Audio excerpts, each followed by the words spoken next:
नमस्कार दोस्तों, मेरा नाम है अर्पित शर्मा और आप देख रहे हैं आपका अपना फिटनेस चैनल फिट विद अर्पित। आज की इस वीडियो में हम डिस्कस करने वाले हैं इंटरमिटेंट फास्टिंग के बारे में।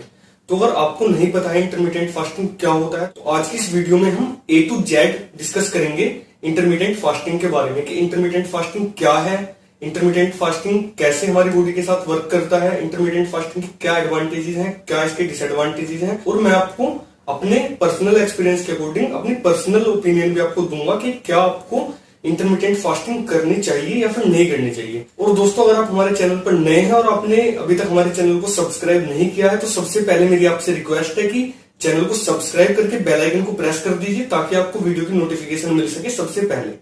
तो सबसे पहले हम बात करते हैं इंटरमीडिएट फास्टिंग है क्या। तो अगर हम इसके मीनिंग की बात करें तो इंटरमीडिएट का मतलब होता है रुक रुक कर, और फास्टिंग का मतलब होता है उपवास रखना यानी कि व्रत रखना। तो इंटरमीडिएट फास्टिंग में हम एक फिक्स टाइम में फास्टिंग करते हैं यानी कि उपवास रखते हैं, और उसके बाद एक फिक्स टाइम हमारा होता है जिसमें कि हम अपनी मील्स को कंज्यूम करते हैं। इस तरह से इस चीज को हम रिपीट करते रहते हैं और रुक रुक कर हमारा उपवास चलता रहता है।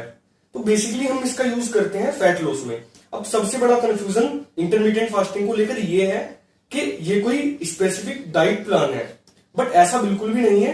इंटरमीडिएट फास्टिंग कोई डाइट प्रोग्राम नहीं है, ये एक पैटर्न है जिसमें हम डाइट प्रोग्राम को फॉलो करते हैं अपने वेट लॉस करने के लिए। इंटरमीडिएट फास्टिंग के हमारे 3 मेन मेथड्स हैं जिन्हें हम फॉलो करते हैं, जिसमें सबसे पॉपुलर मेथड्स हमारा है 16:8 मेथड्स, जिसके बारे में आप में से ज्यादातर लोगों ने सुना ही होगा। 16:8 मेथड में हम अपने दिन के 24 घंटे में से 16 घंटे की फास्टिंग करते हैं यानी कि उपवास रखते हैं, और बाकी के जो 8 घंटे हमारे बचते हैं उस 8 घंटे में हम मील्स अपनी लेते हैं। तो इसमें आप अपने अकॉर्डिंग कोई भी टाइमिंग सेट कर सकते हैं जिस टाइमिंग में आपको अपनी मील्स लेनी है। आप सुबह 10 बजे से शाम के 6 बजे तक भी वो टाइमिंग अपनी सेट कर सकते हैं, 12 बजे से लेके 8 बजे तक भी अपनी वो टाइमिंग सेट कर सकते हैं, और 2 बजे से रात के 10 बजे तक भी आप टाइमिंग सेट कर सकते हैं। तो अगर हम बात करें 2 से 10 वाली टाइमिंग की, तो इसमें क्या होगा कि आप अपना एक फिक्स टाइम रख लेंगे कि आपको 2 से 10 के बीच में ही खाना है। जैसे ही 10 बजेंगे उसके बाद से आप फास्टिंग पर चले जाओगे, और नेक्स्ट डे दोपहर 2 बजे तक आप कुछ भी नहीं खाओगे यानी कि पूरी तरह उपवास पर रहोगे। तो ये हमारा सबसे पॉपुलर मेथड है इंटरमीडिएट फास्टिंग का। इसके बाद 2 मेथड्स हमारे और, इसमें से एक मेथड है ईट रेस्ट ईट या फिर alternate day fasting. Alternate day fasting में क्या होता है कि हम एक दिन पूरा अपना नॉर्मल डाइट लेते हैं और उसके नेक्स्ट डे हम पूरी तरह फास्टिंग पे चले जाते हैं। बट इसमें भी हमारी 2 सब कैटेगरीज आती हैं। पहली कैटेगरी हमारी है कंप्लीट ऑल्टरनेट डे फास्टिंग। उसमें हम जिस दिन फास्टिंग पे रहते हैं यानी कि जिस दिन हमारा उपवास होता है उस दिन हम कोई भी कैलोरीज इंटेक अपना नहीं रखते, हमारा कैलोरी इंटेक 0 होता है। और सेकंड इसमें सब कैटेगरी हमारी आती है मॉडिफाइड ऑल्टरनेट डे फास्टिंग। उसमें हम जो नॉर्मल अपनी कैलोरी ले रहे हैं यानी कि जिस दिन हम फास्टिंग पर नहीं है उस दिन हम जितनी कैलोरीज ले रहे हैं उसकी 25% कैलोरीज हम फास्टिंग के दौरान लेते हैं। और ये जो मॉडिफाइड ऑल्टरनेट डे फास्टिंग है ये ज्यादा इफेक्टिव है कंप्लीट फास्टिंग से, क्योंकि इसमें मसल लॉस के चांसेस बहुत कम होते हैं और आपका फैट लॉस भी इसमें होता है। थर्ड मेथड हमारा है 5/2 मेथड।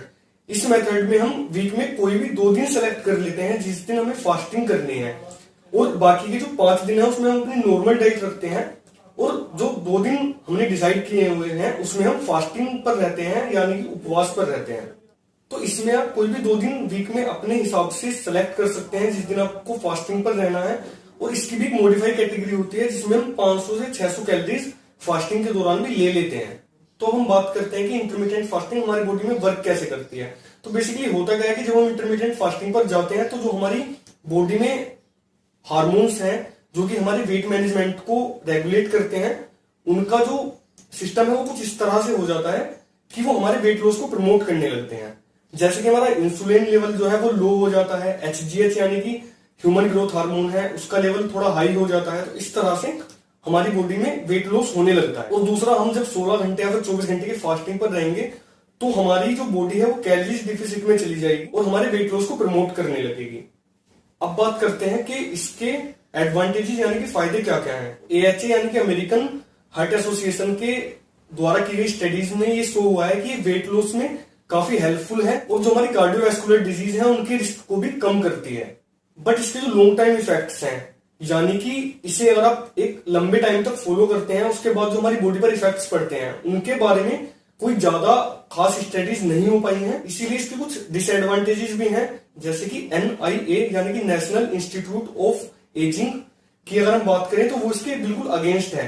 वो किसी को भी रिकमेंड नहीं करता कि आपको इंटरमिटेंट फास्टिंग करनी चाहिए। और स्पेशली जो लोग एल्डर्स हैं यानी कि जिनकी एज ज्यादा है या फिर जिन्हें पहले से कोई डिजीज लाइक डायबिटीज वगैरह या फिर हाइपरटेंशन वगैरह है, उन लोगों के लिए तो वो बिल्कुल मना करता है कि आपको इंटरमिटेंट फास्टिंग पर नहीं जाना चाहिए, क्योंकि इंटरमिटेंट फास्टिंग को लेकर जो लॉन्ग टाइम इफेक्ट्स हैं उनके ऊपर इतनी ज्यादा स्टडीज नहीं हुई हैं। वहीं अगर हम बात करें ADA की यानी कि अमेरिकन डायबिटीज एसोसिएशन, वो भी जो डायबिटिक पीपल्स हैं जिन्हें डायबिटीज है, डायबिटीज टाइप 1 या फिर टाइप 2 है, वो भी उन्हें बिल्कुल भी रिकमेंड नहीं करता कि उन्हें इंटरमीडिएट फास्टिंग करनी चाहिए।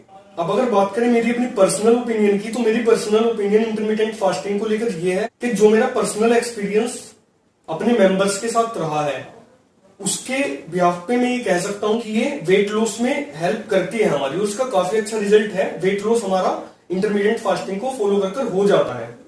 बट अगर आपकी एज 35 प्लस है या फिर आपको डायबिटीज है या फिर हाइपरटेंशन जैसी कोई बीमारी है, तो मैं आपको रिकमेंड नहीं करूंगा कि आप इंटरमीडिएट फास्टिंग कीजिए।